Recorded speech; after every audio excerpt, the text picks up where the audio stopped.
বরানগরের দিকে নজর রাখতে হচ্ছে। বরানগরে কেন্দ্রের এনআইএলডি হাসপাতালে বিক্ষোভের কারণ বন্ধ পেনশন, আর সেই কারণে বিক্ষোভ হাসপাতালে। সুবীর রয়েছে আমার সঙ্গে। সুবীর, কি দাবি বিক্ষোভকারীদের? দেখো, কেন্দ্রীয় সরকারের অধীনস্থ বরানগর বনগুলি শাখার এনআইএলডি যে প্রতিবন্ধী হাসপাতাল, সেই হাসপাতালের যারা অবসরপ্রাপ্ত কর্মী তাদের কিন্তু পেনশন বন্ধ করে দেওয়া হলো এবং এমনটাই কিন্তু অভিযোগে কর্মীরা সেখানে কিন্তু বিক্ষোভ দেখা থাকে। তাদের দাবি যে এই জানুয়ারি মাস থেকে কিন্তু এই পেনশন কিন্তু বন্ধ করে দেওয়া হয়েছে এবং তারা পেনশন পাবে না, এমনটা কিন্তু নোটিশে জানানো হয়েছে। এবং এক কথা, এই যে এতগুলো কর্মী তাদের যে পেনশন আটকে দেওয়া হলো, তারা কিভাবে চলবেন সেটাই তো তারা ভেবে উঠতে পারছেন না। এবং এই নিয়ে যেমন কেন্দ্রীয় সরকারের ভূমিকার পাশাপাশি যে হাসপাতাল কর্তৃপক্ষ তাদের ভূমিকা নিয়ে কিন্তু হাসপাতাল চত্বরে বিক্ষোভ দেখিয়েছে এই সমস্ত অবসরপ্রাপ্ত কর্মীরা। বেশ,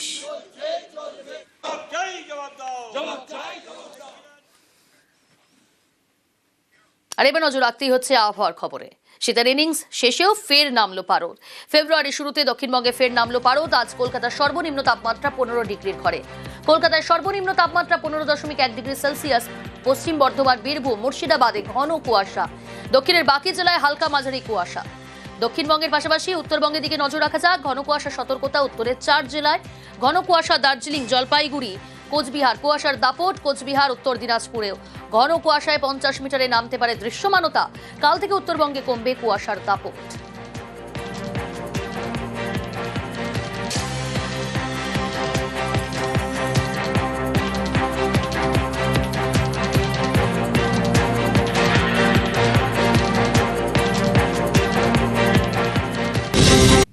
দক্ষিণ কলকাতার গোল পার্কের কাছে দুষ্কৃতী তাণ্ডব। কাকুলিয়া রোডের বস্তিতে গুলি, বোমাবাজি কাল সন্ধেবেলায়। গতকাল সন্ধেবেলায় একেবারে উত্তেজনা পরিস্থিতি তৈরি হয়। পিকনিক নিয়ে গন্ডগোলের সূত্রপাত। দুষ্কৃতী সোনা পাপ্পুর দলবলের বিরুদ্ধে অভিযোগ স্থানীয় বাসিন্দাদের।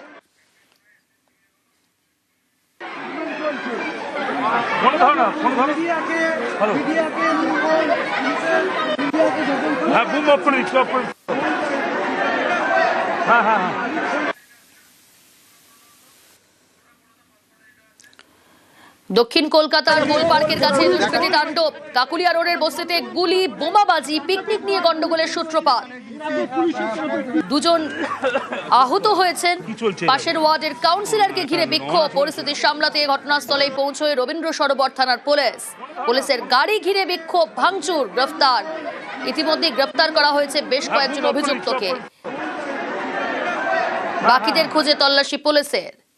গোল পার্কের তাণ্ডবে কসবার গ্যাং। সোনা বাপুর দলবলের বিরুদ্ধে অভিযোগ। বস্তিতে ঢুকে হুমকি হামলার অভিযোগ। এর আগেও সোনা বাপুর দলবলের বিরুদ্ধে নানান অভিযোগ সামনে এসেছে।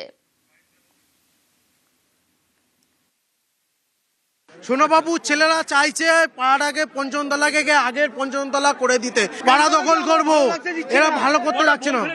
এরা বোম ফেলেছে, দুটো বোম ফেলেছে, 3 রাউন্ড গুলি চলেছে। গুলি লাগেনি।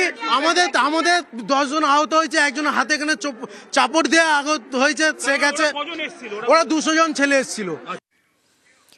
সরাসরি সান্নিক রয়েছে আমার সঙ্গে। সান্নিক, সোনা পাপ্পুর নাম উঠে আসছে। স্থানীয় বাসিন্দারা অভিযোগ করছে প্রথম নয়, এর আগেও একাধিকবার অভিযোগ, একাধিক ঘটনা ঘটিয়েছে এই সোনা পাপ্পু। কে এই সোনা পাপ্পু?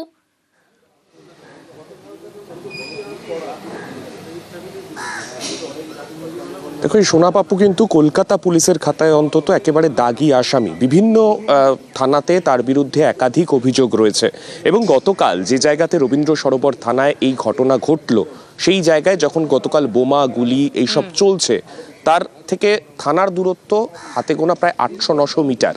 তারপরেও স্থানীয় বাসিন্দাদের অভিযোগ, গতকাল যখন এই ঘটনা ঘটেছে সেই সময় পুলিশ আসতে যথেষ্ট দেরি করে এবং তার ফলাফল এখনো পর্যন্ত গোটা রাস্তা জুড়ে তুমি দেখতে পাবে। গোটা রাস্তাতে এখনো পর্যন্ত যেভাবে বোমাবাজি হয়েছে তার ছবি কিন্তু এখনো পর্যন্ত স্পষ্ট। সেই বোমার দড়ি এখনো পর্যন্ত পড়ে রয়েছে। গতকালের ঘটনায় এখনো পর্যন্ত কলকাতা পুলিশের তরফে মোট 10 জনকে গ্রেফতার করা হয়েছে দুপক্ষ মিলিয়ে।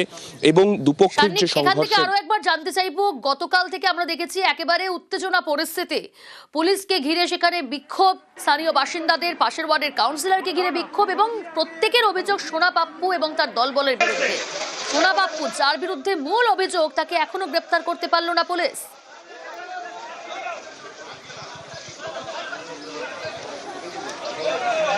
এখনো পর্যন্ত গ্রেফতার করতে তাকে পারেনি পুলিশ, এবং পাশাপাশি মোট 37 জন মূল অভিযুক্ত হিসেবে তাদেরকে চিহ্নিত করা গেলেও তাদের মধ্যে 10 জনকে এখনো পর্যন্ত পুলিশ গ্রেফতার করতে পেরেছে। বাকি যে 27 জন তাদের খোঁজে কিন্তু ইতিমধ্যেই তল্লাশি চলছে বিভিন্ন জায়গায়। সোনাপাপ্পু, যে মূলত তিলজলার বাসিন্দা, সেও এখনো পর্যন্ত ফেরার রয়েছে। সে কোথায় রয়েছে তার খোঁজও চালাচ্ছে পুলিশ। এবং যে 10 জনকে গ্রেফতার করা হয়েছে সেই 10 জনের তালিকা দেখলেই বোঝা যাবে দুপক্ষ মিলিয়ে 10 জনকে গ্রেফতার করা হয়েছে। অর্থাৎ কসবা থানা এলাকা থেকে যারা এসেছিল, যারা বহিরাগত হিসেবে গতকাল এখানে এসে তাণ্ডব চালিয়েছে বলে অভিযোগ করছেন স্থানীয় বাসিন্দারা, সেই 10 জনের মধ্যে তারাও যেমন রয়েছে, পাশাপাশি এই এলাকারও একাংশের বিরুদ্ধে, একাংশ দুষ্কৃতীর বিরুদ্ধে কিন্তু অভিযোগ উঠছে। গতকাল যখন এই এলাকা দখলের একেবারে শানি, গতকালের কথা তুমি যখন বলছো, গতকালের পাশাপাশি আজকে সকাল থেকে ছবিটা কেমন?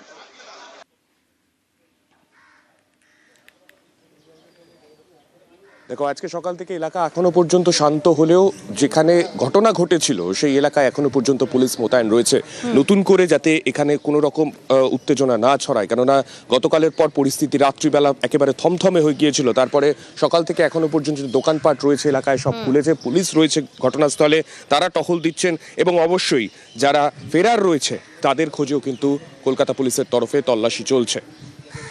সান্নিক সঙ্গে থাকো। গতকাল যে ঘটনা ঘটেছে তাতে 2 জন আহত হয়েছেন, বক্তব্য শোনাবো স্থানীয় বাসিন্দা এবং যারা আহত হয়েছেন তাদের।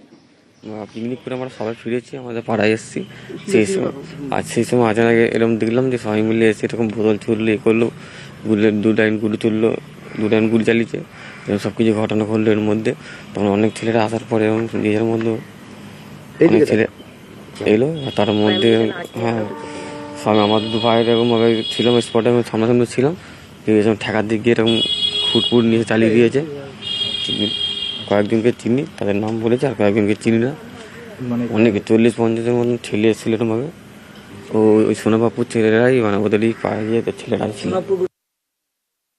কে হয়েছিল? আমার ছেলে। কি নাম ছিল? সুরজিৎ সরকার। আচ্ছা, প্রথমে কোথায় নিয়ে যাওয়া ছিল না? ওই শিশু, ওই যেখানে নিয়ে গেছে ওখানে নিয়ে যাচ্ছিল। আচ্ছা, অন্তত এসছে, এখানে চলে এসছে, বলে বসে থাকুন, কিছু হয়নি, নেয়নি। অভিযোগ করতে আপনারা যখন হ্যাঁ, এসেছিলেন তখন নেয়নি, অভিযোগ নেয়নি? নেয়নি। বক্তব্য শোনালাম, কিন্তু যারা আহত তারা কেমন রয়েছেন যারা চেষ্টা করবো। সান্নিক রয়েছে আমার সঙ্গে। সান্নিক,